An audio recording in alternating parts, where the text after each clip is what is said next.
Buku Berani Tidak Disukai telah terjual lebih dari 3,5 juta eksemplar.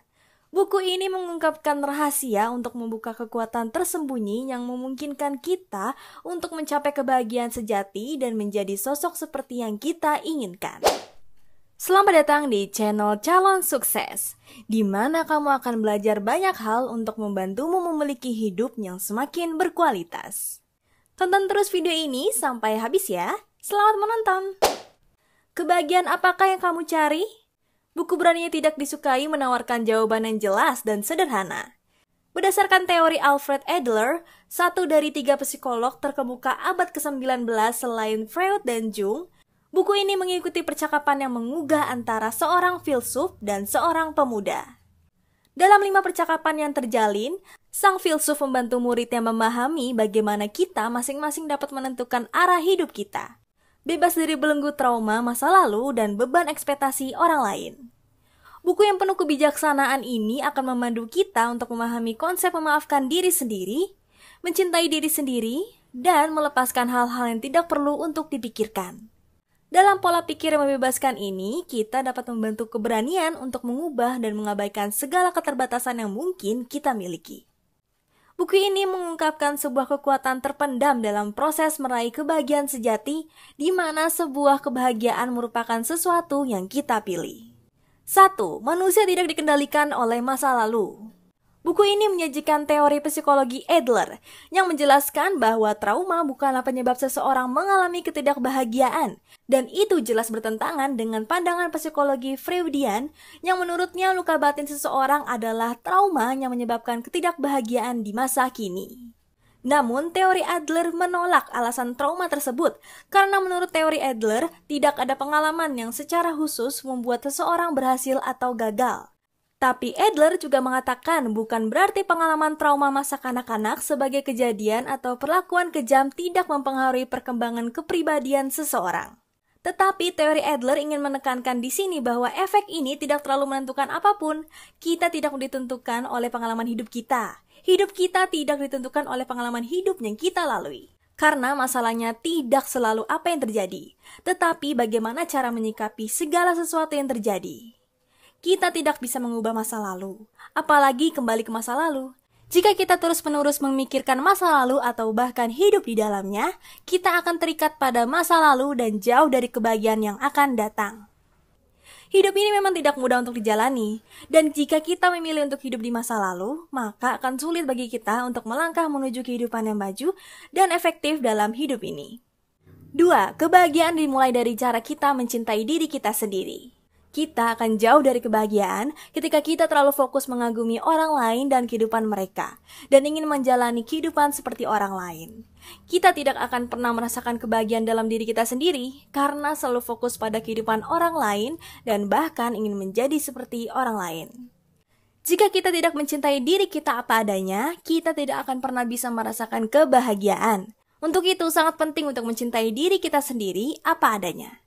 Jika kita merasa ada hal yang tidak kita sukai, mungkin kita bisa mengubahnya dengan hal yang membuat kita bahagia.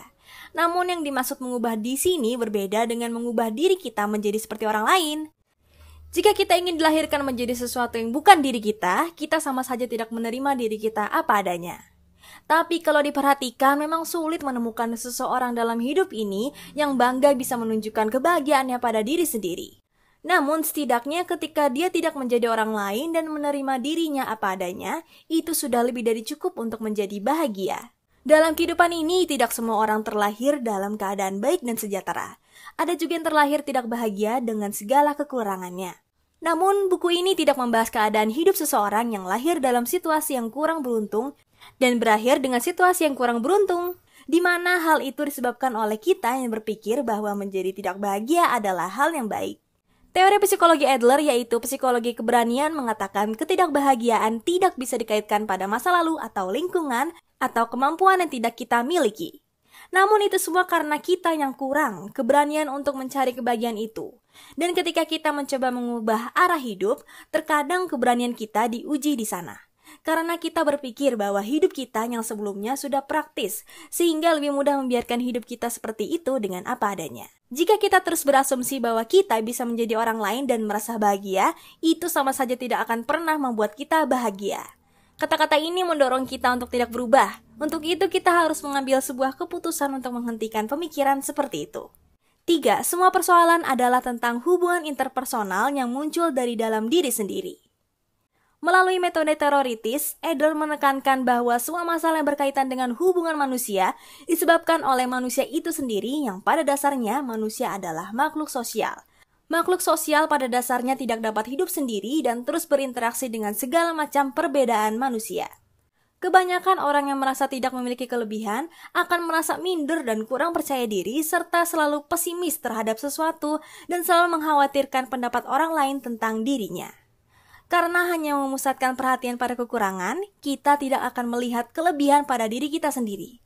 Inilah yang disebut inferior, di mana seseorang merasa dirinya tidak sebaik orang lain dan selalu menganggap orang lain lebih hebat dari dirinya.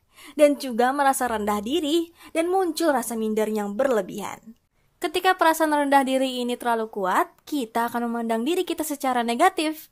Namun menurut Adler, perasaan rendah diri ini dapat membuat seseorang bekerja keras dan dapat menjadi cambuk serta motivasi untuk mencapai tujuan utamanya, yaitu meningkatkan kualitas dirinya. 4. Hidup bukan untuk mendapatkan pengakuan dari orang lain. Dalam teori ini, Adler menjelaskan untuk tidak selalu mencari persetujuan dari orang lain. Menurut teori Adler, menerima persetujuan dari orang lain jelas adalah hal yang menyenangkan, tetapi salah jika menganggap persetujuan adalah sesuatu yang harus terus-menerus dibutuhkan. Teori psikologi Adler sangat kritis terhadap pendidikan yang menggunakan metode reward and punishment. Melalui pemikiran inilah cara berpikir yang salah berkembang. Kita berpikir bahwa jika tidak ada yang memuji kita, maka kita tidak akan pernah melakukan tindakan yang tepat. Dan jika tidak ada yang menghukum kita, kita juga akan melakukan hal-hal yang kurang pantas. Ketika kita melakukan sesuatu, kita tidak harus memenuhi harapan semua orang. Karena jika kita terus melakukannya, kita tidak akan memiliki rasa percaya diri. Yang bisa kita lakukan dengan hidup kita sendiri adalah memilih jalan terbaik untuk diri kita sendiri. Hidup dengan sesuai prinsip kita sendiri, meski dengan resiko orang-orang di sekitar kita tidak menyukai kita. Namun, dengan keberanian ini, kita bertujuan melakukan perjalanan hidup menuju kehidupan kita sendiri, yang sejalan dengan prinsip hidup kita dan mencakup keberanian untuk berani tidak disukai oleh orang lain. 5. Temukan kebahagiaan melalui kemampuan menerima diri dan keberanian. Tidak ada orang yang sempurna di dunia ini. Manusia tidak dapat menentukan hal-hal di dunia ini yang dapat diubah dan yang tidak dapat diubah. Seseorang tidak dapat mengubah dengan apa mereka dilahirkan. Tetapi dengan kekuatan sendiri, manusia dapat mencoba mengubah sesuatu yang bisa diubah. Dalam teori psikologi Adler ini disebut penyerahan positif, di mana kita manusia harus fokus pada apa yang bisa dirubah daripada apa yang tidak bisa diubah. Dan menerima diri kita apa adanya dan mengubah hal-hal yang bisa diubah. Melalui konsep ini, jika dikaitkan dengan hal yang berkaitan dengan keagamaan, kita dapat memohon kepada Tuhan Yang Maha Esa untuk memberikan kedamaian dan penerimaan diri terhadap semua yang dapat diubah dan tidak dapat diubah. Karena kebanyakan dari kita tidak kekurangan kemampuan, tetapi kurang keberanian. Jika seseorang benar-benar memiliki keberanian, dia tidak lagi membutuhkan pengakuan dari orang lain di sekitarnya. Karena dia sudah cukup sadar bahwa dirinya berguna tanpa harus mengeluarkan upaya lebih untuk mendapatkan pengakuan dari orang lain. Jadi kesimpulan dari buku Berani Tidak Disukai adalah hidup kita tidak ditentukan oleh kehidupan kita di masa lalu, melainkan hal-hal yang telah kita lalui di masa lalu serta bagaimana kita menyikapi pengalaman baik atau buruk di masa lalu yang menentukan kehidupan kita di masa kini. Kebahagiaan lahir dan berasal dari cara kita mencintai diri kita sendiri. Kebanyakan orang tidak bahagia karena mereka pikir mereka akan merasa lebih bahagia jika menjadi seperti orang lain yang terlihat lebih baik dari diri mereka. Setiap orang perlu memiliki hubungan interpersonal. Jika mereka gagal menciptakan hubungan itu, maka hal itu akan menjadi masalah di masa depan. Kita memiliki kehidupan yang tidak dirancang untuk memenuhi ekspektasi orang lain. Jika kita hidup dengan tujuan memenuhi harapan orang lain sepanjang waktu, kita akan kehilangan kepercayaan pada diri sendiri dan itu adalah hal yang sangat buruk. Kita akan menemukan kebahagiaan kita ketika pertama kali kita dapat menerima dan mencintai diri kita sendiri, serta dapat mempengaruhi lingkungan di sekitar kita dengan hal-hal positif.